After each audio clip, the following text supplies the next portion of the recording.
Yo, salut tout le monde, c'est Gata Volgar, j'espère que vous allez bien. Moi pour ma part, j'ai un petit peu de morale dans les chaussettes. J'espère que vous avez passé une bonne journée, j'espère aussi que vous avez passé un très bon week-end. Aujourd'hui on se retrouve pour une nouvelle vidéo, donc on se retrouve pour le débrief du match Manchester United-Aston Villa. Match qui comptait pour la 14e journée de Première Ligue, match nul, 2 buts partout. L'ouverture du score signée Grealish pour Aston Villa à la 11e minute de jeu. L'égalisation à la 42e signée Tom Hinton contre son camp.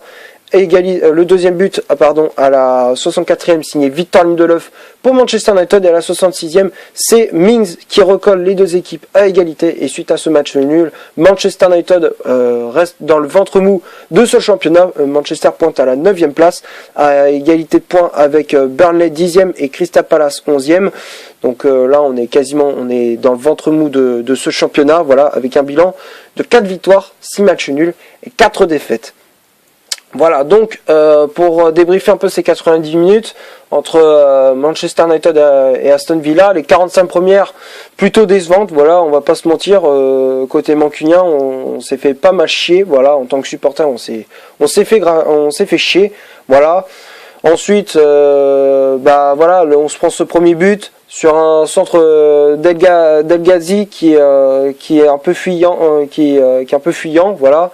Ce centre qui fuit, bon derrière Grealish reprend et derrière il enchaîne avec une frappe enroulée quasiment dans la lucarne de Derrea. Bon bah voilà, rien à dire sur ce but là, très beau.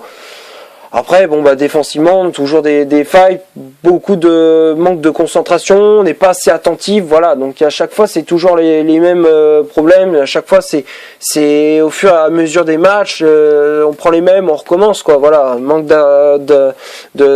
manque d'agressivité, manque d'attention, on n'est pas assez attentif, il y a un tout quoi. À chaque fois c'est toujours la même chose, donc du coup c'est ça qui nous pénalise un peu, et depuis le début de saison c'est toujours les mêmes choses qui se répètent, donc forcément ça vient un petit peu gonflant et agaçant, surtout pour moi et surtout pour les supporters de Manchester United.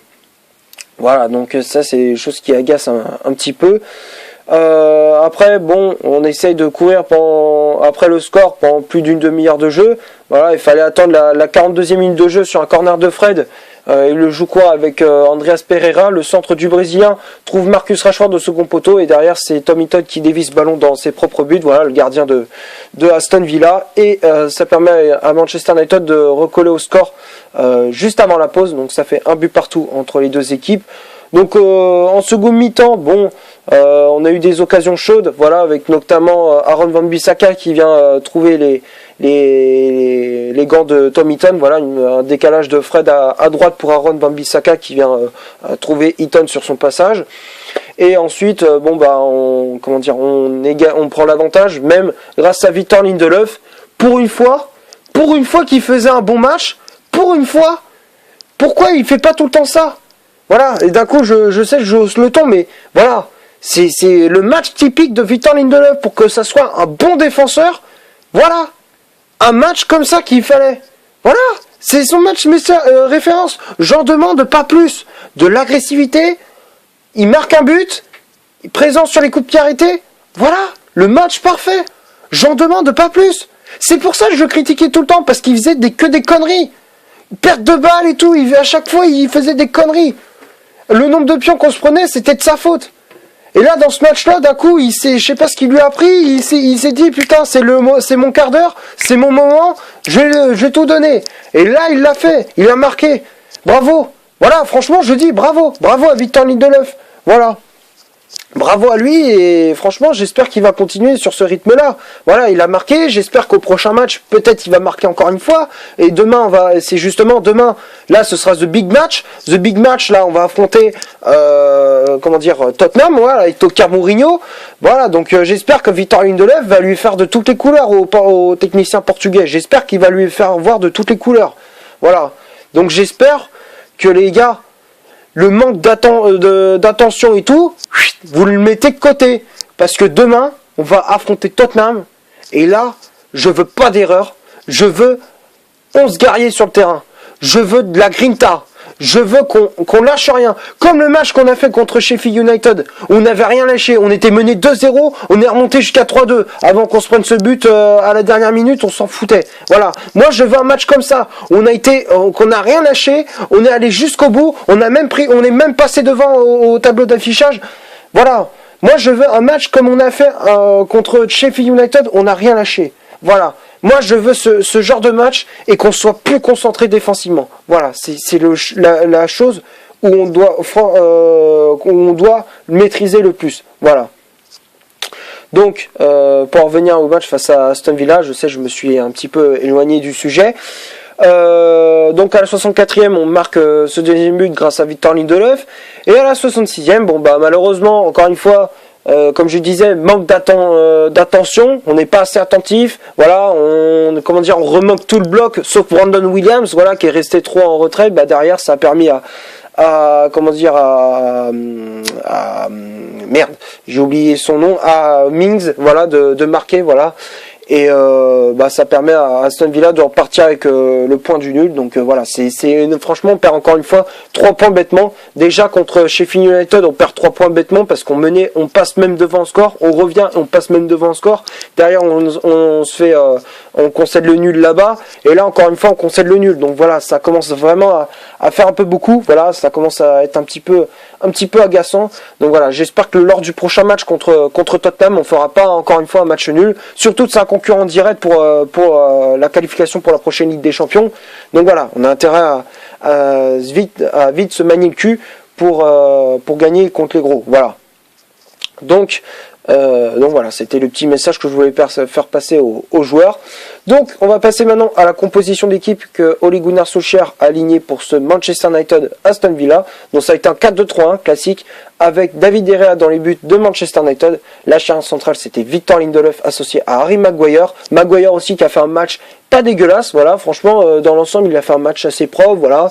Il avait le brassard de capitaine, voilà, c'est ce match-là aussi qu'Harry Maguire devait prendre exemple. Alors bon, c'est pas le match référence qu'il avait fait c'est pas le meilleur match qu'il avait fait lors du match contre Chelsea lors de la première journée, il avait été énorme, mais voilà, c'est encore une fois il a fait un match où il a été plutôt propre dans ses relances, voilà, donc il a coupé pas mal de fois la trajectoire des ballons, donc voilà, dans l'ensemble, Maguire aussi qui a fait un match pas dégueu, on peut dire ça comme ça. Ensuite, les latéraux, Wan-Bissaka à droite, Brandon Williams à gauche, voilà, Brandon Williams de plus en plus il commence à s'installer dans le 11 de départ, voilà, et ça fait plaisir parce que moi je trouve que Brandon Williams mérite amplement sa place dans le 11 de départ. Ensuite, Andreas Pereira et Fred devant la défense. Voilà, bon, moi j'ai trouvé Andreas Pereira encore décevant, voilà, devant la défense. Personnellement, je comprends pas pourquoi il fait pas confiance au petit James Garner ou même au petit Dylan David, que j'ai découvert cette semaine avec Manchester United contre Astana en Ligue Europa. Moi, je l'ai pas trouvé dégueulasse. Moi, je l'ai trouvé plutôt bon.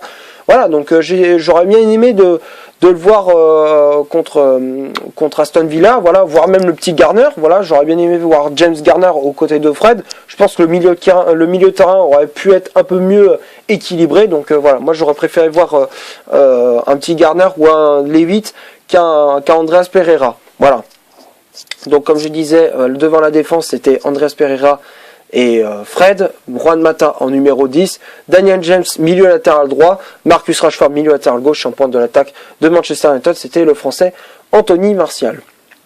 Après il y a eu les remplaçants qui étaient entrés en jeu, il y avait Luke Shaw qui était entré en jeu à la place de Brandon Williams, il y avait Jesse Lingard à la place de Juan Mata et Mason Greenwood à la place d'Anthony Martial. Voilà, bon, sur les choix, j'ai pas grand chose à dire, à part que bon, moi j'aurais préféré, comme je disais, avoir un petit James Garner à la place d'Andreas Pereira.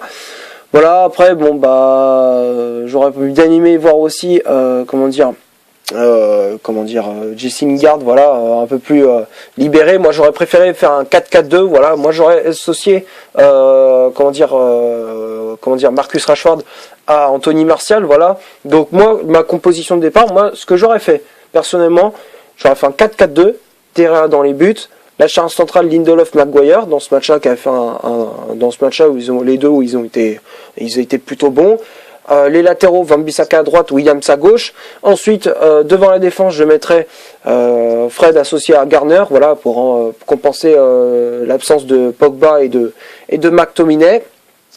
Daniel James Jesse Lingard à droite, Daniel James à gauche, parce que moi je trouve que le Daniel James à gauche il est encore plus efficace qu'à droite. Voilà, à droite il est performant, mais à gauche il est encore plus étincelant. Donc moi j'aurais préféré voir Daniel James à gauche plutôt qu'à droite. Et le duo d'attaque, moi j'aurais associé Rashford à Anthony Martial, parce que moi j'aime pas trop laisser Anthony Martial en pointe, parce que dans ce match-là moi j'ai trouvé assez effacé. Donc moi j'ai trouvé Martial un petit peu décevant dans ce match-là.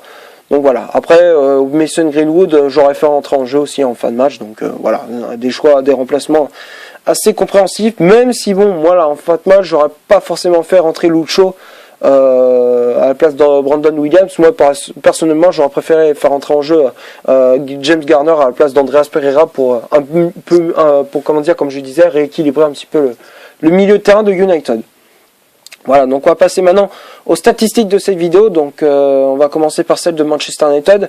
Manchester, c'est 59% de possession de balle, 9 corners, 11 tirs au total, dont 6 tirs cadrés, une position de hors-jeu et 16 fautes commises. Donc tout ça, c'est du côté de Manchester United et du côté de Aston Villa. Donc c'est 9 corners également, 7 tirs au total, dont 3 tirs cadrés, 4 positions de hors-jeu et 6 fautes commises. Donc tout ça, c'est du côté d'Aston Villa. Donc quand on regarde les statistiques, ça représente bien la physionomie de ce match. Voilà, avec Manchester qui a eu beaucoup la possession de ce ballon. Voilà, manque d'efficacité un petit peu devant le but. Voilà, on aurait pu tuer le match. Voilà. Lorsqu'on avait l'avantage au score, mais voilà, à chaque fois on avait un manque de concentration, manque d'attention, donc forcément ça nous pénalise. Donc voilà, donc dans l'ensemble les statistiques représentent bien la physionomie de ce match. Donc maintenant on va passer au top et au flop de cette vidéo. Donc les tops pour moi c'est David De Gea, voilà, malgré les 2 buts qu'il s'est encaissés, il a quand même sauvé plusieurs fois Manchester United. Donc dans l'ensemble, David De Gea a fait un match assez correct. Donc pour moi, De Gea, je le mets dans le top. Ensuite, la charnière centrale, Maguire, Lindelof, les deux, je les mettrai dans le top. Voilà, pour une fois qu'ils ont fait un match très propre. Voilà, donc ça faisait un petit moment qu'on avait pu vu les deux faire un match propre. La dernière fois, je crois, c'était contre Norwich où ils avaient été très très bons. Voilà, donc pour moi, je les mets dans le top. Voilà, j'espère qu'ils vont continuer sur ce rythme-là, les deux, Maguire et Lindelof. Donc j'espère qu'ils vont continuer sur ce rythme-là. Donc Lindelof, Maguire, c'est le top. Les latéraux, Wan-Bissaka et Brandon Williams, pour moi, je les mets dans le top parce qu'ils ont été très très bons. Offensivement, ils ont apporté. Défensivement aussi. Dans l'ensemble, ils ont été assez propres. Voilà, récupération de balle propre, rien à dire. Wan-Bissaka qu'à chaque fois il faisait tout le temps ses tacles, ça fait plaisir. Voilà, ses tacles propres, rien à dire. Récupération de balle, pied sur le ballon, l'agressivité, rien à dire. Franchement, Wan-Bissaka il a fait son match. Offensivement, il l'a porté, tout comme Brandon Williams. Voilà, couverture de balle propre. Il a toujours récupéré de ballons. Voilà, il en a quand même ratissé pas mal. Brandon Williams. Donc voilà, pour moi, les latéraux, je les mets dans le top. Ensuite, le milieu de terrain, Andreas Pereira, Fred, à la limite, il a fait quand même un match assez propre. Voilà, sur le coup de pied arrêté, ses coups de pied arrêtés n'étaient pas si mal que ça. Voilà, donc il a été quand même passeur décisif sur le but de Victor Lindelof. Voilà, donc dans l'ensemble, Fred il a fait un match assez propre. Voilà, donc il a récupéré aussi quelques ballons assez importants. Voilà, donc pour moi Fred je le mets dans le top. Ensuite Andreas Pereira, moi je le mettrais dans le flop parce que pour moi au milieu de terrain c'est plus possible. Franchement, le nombre de pertes de balles qu'il a eu au milieu de terrain à chaque fois c'est incroyable. Franchement c'est pas possible. Andreas Pereira au milieu de terrain il n'est pas fait pour ça. Il est fait pour comment dire, être sur les côtés et tout, être ailier, numéro 10 et tout, ok, il n'y a pas de souci, mais pas au milieu de terrain s'il te plaît. Ole Gunnar ne met pas au milieu de terrain. Voilà, à chaque fois il est paumé, il est perdu, il sait pas où se placer, donc franchement c'est pas possible. Non, il faut changer, il faut mettre comme je disais Garner ou le petit Dylan Delvit pour compenser justement les blessures de Pogba ou McTominay. Donc voilà, mais plus jamais mettre Andreas Pereira devant la défense. Voilà. Donc comme je disais, Andreas Pereira c'est le flop. Ensuite, Juan Mata, pour moi très bon match, voilà, de Juan Mata qui a cassé les lignes plusieurs fois avec ses passes. Voilà, à chaque fois c'est toujours lui qui crée des brèches, voilà, qui casse les lignes avec ses passes. Voilà, donc dans l'ensemble, Juan Mata il a fait un match propre. Voilà, rien à dire pour le milieu espagnol. Ensuite, les ailiers Rashford et Daniel James, les deux très bons matchs aussi. Marcus Rashford qui a été l'auteur, on peut dire ça comme ça, de l'égalisation de Manchester United, même si c'est Tom Hinton qui a marqué contre son camp. Hormis ça, Rashford, c'est lui qui a été quasiment l'auteur de la réalisation. Donc voilà, Marcus Rashford qui a fait quand même un bon match. Voilà, il a quand même créé pas mal d'occasions. Voilà, donc dans l'ensemble, il a fait un match assez propre. Voilà, donc Marcus Rashford pour moi, je le mets dans le top. Daniel James, très bon match aussi. Voilà, Daniel James pour moi depuis le début de saison, j'ai quasiment rien à dire. Voilà, à chaque fois il fait une très bonne entrée en jeu quand il est remplaçant, ou alors il fait un très bon match quand il joue. Voilà, donc dans l'ensemble, Daniel James, j'ai rien à dire pour lui. Donc pour moi c'est le top. Et Anthony Martial, bon bah moi c'est le flop parce que pour moi encore une fois on l'a pas trouvé. Voilà, encore une fois il a été effacé. Il avait une occasion justement pour justement redonner l'avantage à Manchester United. Il est à 4 mètres de la cage, il fait un piqué de merde et ça passe au-dessus. Voilà, alors que justement même si c'était un peu le cafouillage dans la défense d'Aston Villa, il avait l'occasion de mettre ce ballon au fond des filets. Au lieu de tirer en force, il préfère mettre un petit piqué à la con pour justement lober le gardien. Et au final, ça passe au-dessus des cages, quoi. Et ça, je trouve ça dommage parce que c'est une occasion gâchée. Voilà. Et encore une fois, Anthony Martial, moi j'ai trouvé décevant dans ce match-là. Voilà. Donc pour moi, Martial, je le mets dans le flop. Et ensuite, les remplaçants, Luke Shaw, Jesse Lingard et Greenwood. Bon, Luke Shaw, je le mettrais dans le flop parce que moi j'ai trouvé qu'il a fait beaucoup de fautes depuis qu'il est rentré en jeu. Voilà, donc moi j'ai trouvé assez décevant Luke Shaw, donc pour moi je le mets dans le flop. Et ensuite les deux remplaçants Greenwood et Lingard, pour moi je les ai trouvés plutôt bons. Voilà, ils ont apporté un peu de peps à l'attaque de Manchester United. Greenwood qui a fait de son mieux, voilà, et Jesse Lingard qui a apporté un peu plus comme je disais, de peps, et c'est lui qui mettait un peu plus de danger dans la défense d'Aston Villa. Moi j'ai trouvé Jesse Lingard dangereux dans ce match-là, et moi ça m'a fait plaisir de le voir comme ça. Voilà, donc les seuls flops dans cette rencontre pour moi sont Andreas Pereira, Anthony Martial et Luke Shaw. Voilà, donc c'est tout ce que j'avais à dire pour ce Manchester United Aston Villa. J'espère que la vidéo vous aura plu. Si c'est le cas, vous laissez un énorme like. Tu cliques ici pour t'abonner pour rien rater de mes vidéos. Tu cliques ici pour voir une autre si tu le souhaites. Et moi je te dis à la prochaine pour une prochaine vidéo. Ciao!